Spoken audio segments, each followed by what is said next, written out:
Thanks to all of you. We'll put that link on our website along with all of the presentations, so they'll all be found on IPPSR's website under the public policy forums. How many of you have a 3-year-old a 3-year-old in your life, let's say, as a parent or a grandparent or, okay, wow. You got a lot of good information today. Do we have questions? We're going to have Abby take the microphone and walk around with those who have questions, because we're filming, and so the audio needs to connect with that. So we have one here, right here in the front. Thank you. Hi, Nicole Wells-Stallworth. Thank you, everyone. This was really very good and informative information. I'm representing a couple of different entities, a charter school board, as well as Oakland University. So I'm interested from the higher education perspective. You had recommended a pre-K certification band. With this particular segment, and we know that there's been just a challenge in getting people to go into education for the many reasons that you guys have pointed out. So my question would be, what would the cost be associated with that, and whether or not, let's say, for example, that this was to take place tomorrow, would institutions of higher learning, like for example in Michigan State, be prepared to begin offering a band of this kind? So first of all, no, we would not be prepared tomorrow. But that is not the plan. I forgot even, I recently talked to someone at MDE about this, what the target date for it starting was, but it was so far into the future that it felt like Star Trek. So I think there would be adequate time for institutions to develop that. The first part of the question was, well, how would it be paid for? Yeah, so it would cost the same. So right now, Michigan certifies elementary school teachers from kindergarten to 8th grade. In 4 content areas: mathematics, literacy, science, and social studies. So if you think about all of the knowledge and all of the pedagogy that one human being would need to know to teach 5 to 13-year-olds well in 4 content areas, it's virtually impossible, and it's virtually impossible to prepare students to do that even in 5 years like we have at Michigan State. So it's not that a differently banded program would be more expensive, it's just it would allow us to focus on the particular academic content and socio-emotional growth and developmental stages important to early childhood. And I will say, like, I'm an early childhood educator, so I really care about those. But I have middle school colleagues who work with adolescents who say, you know what, there's actually some important developmental considerations for adolescents as well. And we would appreciate a band that allowed us to really attend to that instead of teaching people who teach 5-year-olds and people who teach 12-year-olds in the same classroom. I have a slightly different take than Amy does on that, because yeah. Thank you. Because Michigan does have a birth to grade 3 band in the ZS endorsement. My department, which is Human Development and Family Studies, so focus on early development, and also children in the context of their families, partners with the College of Ed and their Teacher Ed program to educate the students who will get this endorsement to work with children from birth to grade 3. And so that's a sort of a band that focuses on integrating that knowledge of pedagogy as well as knowledge of development. So in terms of thinking about what a pre-K to 3 band will do, I'm also looking from the lens of what is that going to do to our students who get educated to work with children from birth to grade 3, and I'm worried about leaving out infants and toddlers again. However, we need to come with that economic reality of where are these, when you're looking at a program that is educating children pre-K and then integrating into schools, how is the program structured?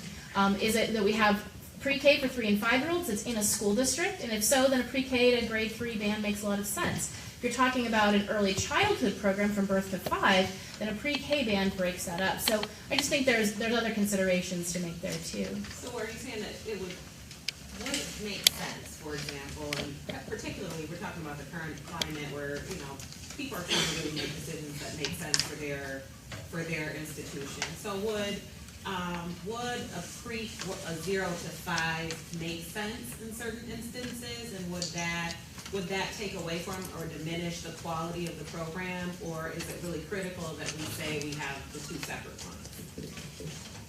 A birth to 5 band, I think, is even potentially more challenging, because it to separate all early child education, so what happens before 5 and what happens after 5 there, means that we can stop thinking about the integration in those systems. And so I think having these bands that do cross into what we think of as early childhood and what we think of it as formal education, which is really a false division, but in our structures that exists, I think having those bands in higher ed force us to work together and think together about what children need and what those educators need, and separating at the 5-year mark would create challenges to that.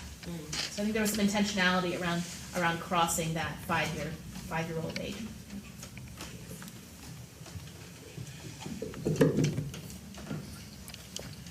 Hi, I'm Kathy Lancaster with the Library of Michigan. Could you stand up, Kathy? We Yeah, can hardly okay. see you. So I'm thankful Wendy mentioned the partnership with the public library, because public libraries are trained across Michigan for the Every Child Ready to Read initiative, which is talk, read, write, play, sing. I'm sure you'd want to add math. That'd be nice. And not only do they make great community partners for great starts in early childhood, but also the half of children that aren't in 0 to 3 in a daycare or a great start that can come in with a caregiver, whether it's a grandparent or a parent at home. They're interacting at their public libraries. So another thing to think about, just a shameless plug.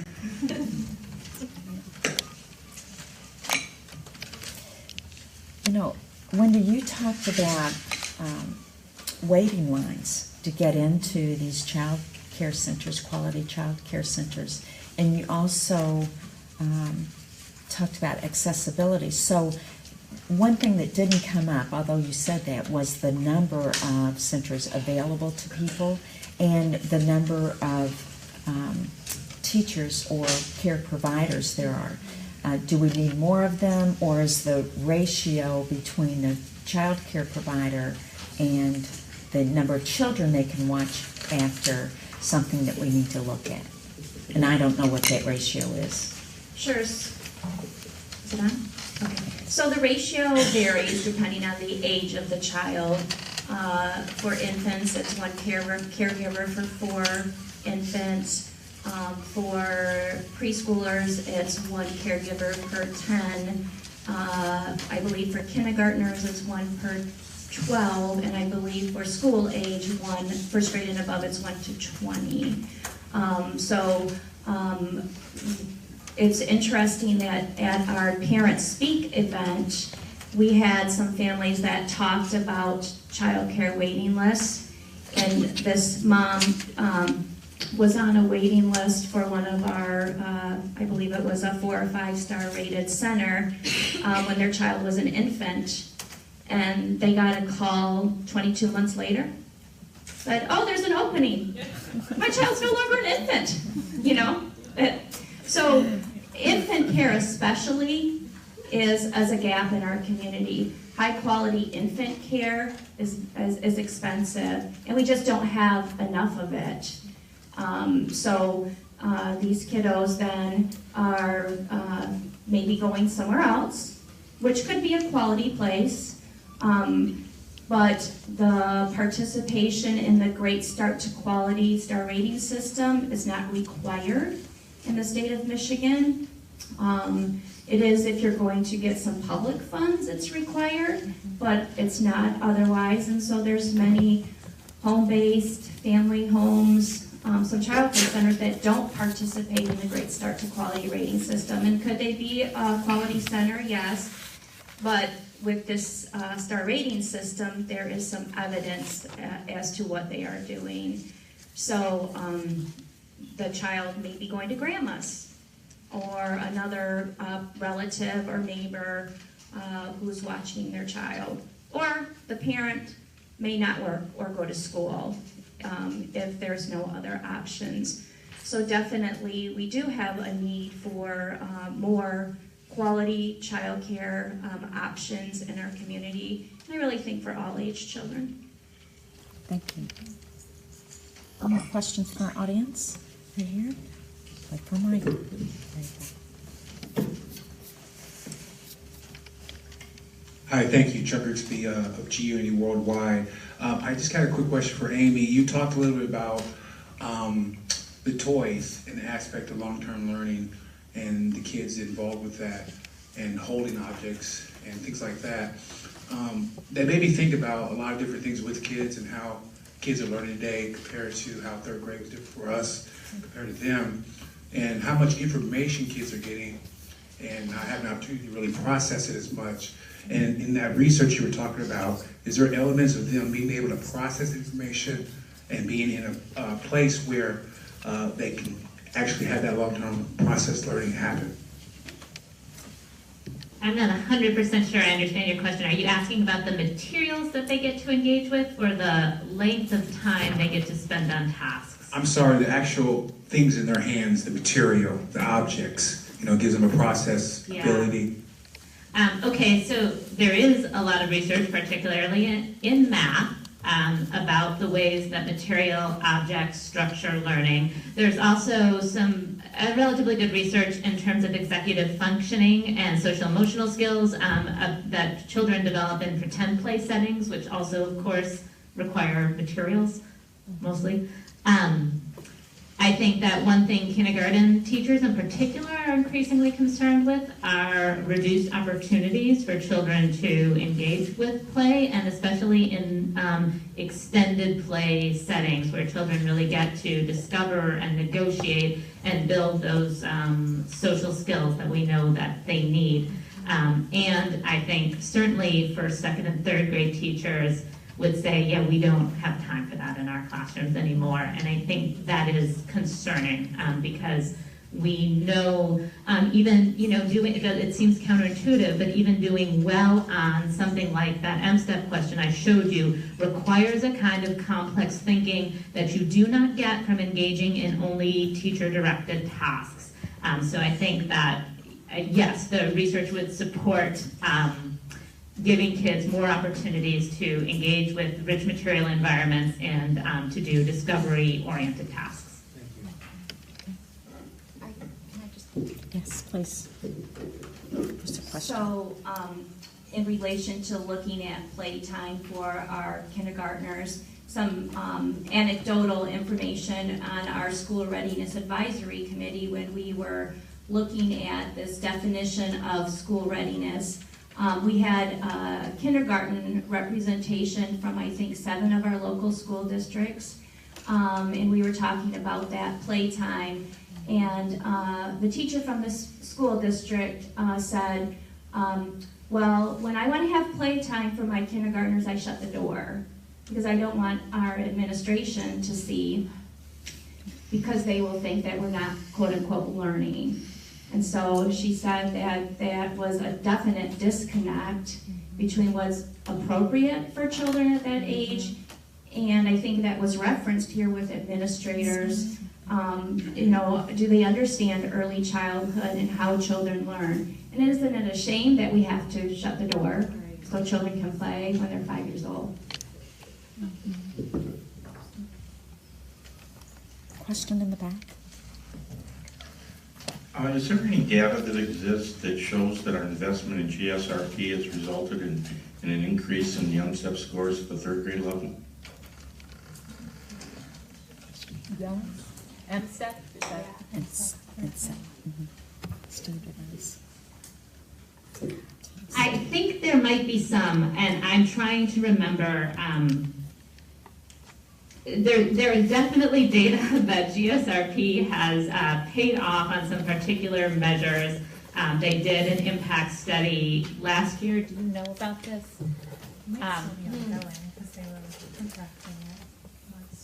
But the initial report is out. Yeah, there's something, I just came across earlier today a one-pager on the GSRP, Michigan Department of Education GSRP website, and it's something, I can't tell you the details, but it's something related to literacy scores, I believe. I'm not sure if that's MSTEP or not. We can put some of those resources on our website, Yeah. check Yeah, it out. that and- report is yeah, available. yeah, so we'll do that. I'm Bob Sorensen from the Early Learning Foundation, and I really appreciate some of your thoughts about both access and quality. And I particularly enjoyed hearing some attention being given to mathematics, which is so very often neglected in this discussion. But I want to push the issue of quality, following up on your question, sir, because there's a lot of good data in recent years to make me worry about the quality of some of the public preschool programs. Head Start studies have been around for a long time, but the Tennessee study now in particular looks at kids who were in the preschool program, who do have some gains going into kindergarten compared to the control group. By second grade, however, they are actually at a disadvantage. They are at a negative status compared to the control group. And that's particularly applicable to boys, as some of Jim Heckman's research is recently pointing out. Let's talk about the issue of quality and how we get preschool and child care programs to a level of quality so that they actually have a long-term impact, like you were suggesting, and especially a long-term impact, not just in academics, but also in social-emotional realms. I think that all of us were really pitched at quality, right, in terms of, as well as access, in terms of providing those supports. And providing professional standards and requirements is one step, but until we provide supports for those professionals, we're not gonna get higher quality. So, you know, having even standards in early childhood is all over the place, right, in terms of what we expect, in terms of education, in terms of having a curriculum or not having a curriculum. It's really inconsistent in early childhood and varies community by community, state by state. We can start with having some standards, but until we're going to support people to get there with paying for their education, paying them a living wage, we're not going to get them to actually provide that quality. And of course we need administrators who are also more supportive of the actual elements of quality that really make a difference. And so we need to do that education up and down in terms of even our leaders need to have a better understanding of what real quality is. But it has to be in the form of supports. We have to support this workforce. Those supports have to come right alongside the standards that we set. Yeah, and I think just building on that, making early childhood a place where people want to have a career and not just a stepping stone to do this for a little bit and then move on to the next thing, or teach pre-K for a couple of years and then that gives me the entree into the public elementary school where I can then teach second or third grade or whatever has higher status and where I can be paid more. I think there are people who are really committed to being in the profession, but we make it really difficult for them to stay in the profession and to give them the time and space they need to be with kids, to be intentional in the ways that Amy talked about, and to have the release time that Claire talked about so that they can be really effective with those kiddos when they're in the room with them. And then the last thing I would say is just being really clear on what our outcomes are that we're looking for. So yeah, the Tennessee study was a blow to people in early childhood, but there are other statewide studies that have shown other things. And there's some large-scale studies looking at the data we collect nationally on all 4 and 5-year-olds that show some really sort of mixed findings where there are some programs that get put into place in early childhood that show immediate academic gain. So we can like move that phonemic awareness number really fast. But then we see significantly increased behavior problems 12 months later. So we need to be like clear when we measure quality on what it is we want to measure as a state. What is it we value? Because what we do will be dependent on that. I really do appreciate all of your perspectives on that. My fear is that the public support for early childhood, which I've been trying to work for the last 20 years to help support publicly, is going to diminish if we don't have the capacity to say we're going to be able to provide programs and that they have a positive impact on all kids, boys and girls, not just in second grade, but beyond, And if we can't show that, that public support might diminish. So that's why I especially appreciate all of the different perspectives on quality, because if we don't have that, this whole discussion will eventually fade away, and that would just be a shame. Well, and that's why we're here today, right? And so we want you to share this information with other people. And so send links to these, the PowerPoints and so forth, to share with people who you might think could make a difference with that. One thing related to quality that we didn't address in our question period yet is that community partnership with preschools. And Bethany, you brought that up quite a few times, that the preschool or the early care and education programs are in the community, but sometimes there is really not a link with the community and what happens there.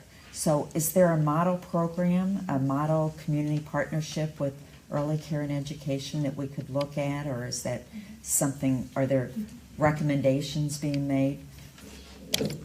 Sure. Well, I think there are great examples of places where it's working. I can think in particularly about a school district in Wisconsin that's done a really great job working community providers into the bringing together community providers with the school district to create a pre-K program that I think is really meets the needs of children and families, because families are able to draw on community providers where they feel comfortable and where they can get wraparound care services. That I think Wendy talked about this need. You know, sometimes pre-K programs are half day, and that's great if you can go pick your kid up at noon, but what if you can't, right? And so in this particular community, they spent a really long time actually planning their pre-K program, about 6 years. Now, that's not a reality for everyone, but what happened is they really got the community on board, and they heard feedback from lots of different stakeholders. So when it came time to choose where the pre-K program would be provided, they weren't undermining other child care providers. They weren't putting others out of business. They were working closely. They have a system where elementary school principals work with the community sites where the pre-K program is provided, so that they're creating, now not perfectly, but they're attempting to create that linkage where folks in the elementary school are connected to what's happening in pre-K, where pre-K teachers are connected to kindergarten teachers, so they're helping kids make a smooth transition from pre-K to kindergarten, and where they're introducing pre-K but still keeping the whole early childhood system afloat and not, you know, pulling kids, siphoning kids out of programs and putting those caregivers in jeopardy. So yeah, I think there are some good examples, and it's taken folks at the school district level who are really sensitive to and really understand the needs of the child care community and are really trying to make strong connections between the school district and the child care providers and keeping the needs of families in mind. So being aware of the needs in the community and responding to them. Thank you. Well, we're coming to a close, and you have an evaluation sheet. I think it's 4 or 5 questions in front of you, so I appreciate you filling that out. I promised our panelists the last word, so we're going to, Bethany, if it's okay, we'll start with you on your last message to this group moving forward. Yeah, I guess what I want to say is something that I think I said already, but I really care about the teachers who are working with young children. I have a 3.5-year-old, and I couldn't be where I am today without a whole small army of child care providers that I've relied on. And I'm so aware of all the give and take of being a parent who feels like childcare is so expensive, how can I possibly afford this? And yet wanting my son's teachers to be paid more and to be professionally fulfilled. Because I know that when they're in a setting that's supportive of them, my son gets really high quality care and high quality interactions, and I can see it every day. I see the learning and development happening on a daily basis. So I'm really concerned about supporting those folks, because I think They make such a difference in our society, and their work is so undervalued. This wasn't the message that I planned on closing with, but I've been thinking about the comment about the withdrawal of support for PK in particular, but early childhood broadly. And I think this is something we're all afraid of, those of us in early childhood, in part because for many years there wasn't any support. I have a colleague at MSU who said a couple of years ago, you know, early childhood is a neighborhood that's about to gentrify. And I feel like the gentrification is well in process, and so we're all waiting for what happens next. And I think one thing we need to be careful of in early childhood is not over-promising. So yes, early childhood is important at education and care, and yes, high-quality programs can show some immediate impacts and some long-term impacts. But are 2 years of fabulous pre-K going to solve a child's problems for the next 20 years of their lives? No, it's in some ways unreasonable to expect us with 2 years of preschool to impact the 11th grade experience. So I think we need to get clearer on what early childhood can reasonably do, and to make sure in our efforts to get support and to get money, we don't promise things that we ultimately won't be able to deliver. Excellent, thank you. They've got one over here, thank you.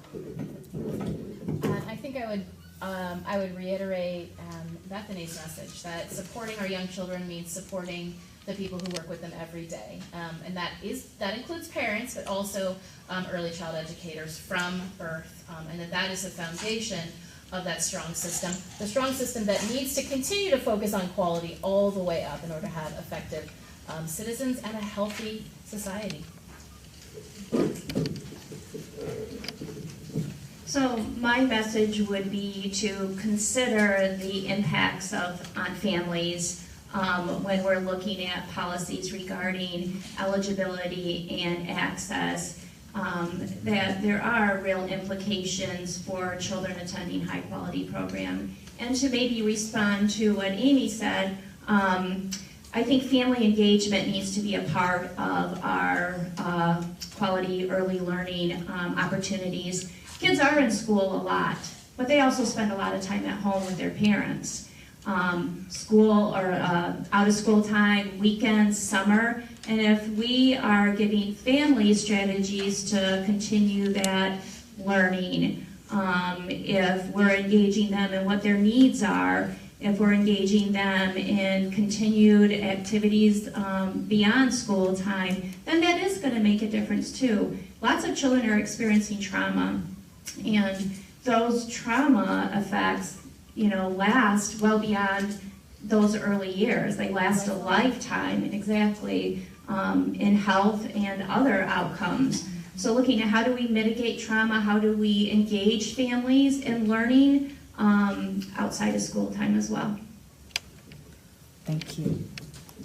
Well, I can tell you I do not have a 3-year-old in my life right now or younger, but I nonetheless know how important early care and early education is now as my kids move into their 20s. Okay, they're in their 20s.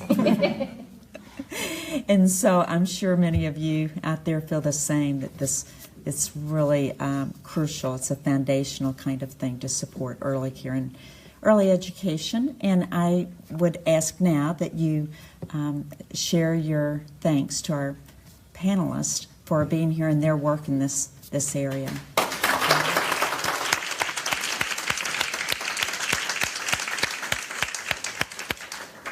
Our next forum is October 10th, and as my director, Dr. Grossman, mentioned, it's on social mobility. And this plays a big part on social mobility, so there'll be a little revisit and then more on top of that. So we'll see you then.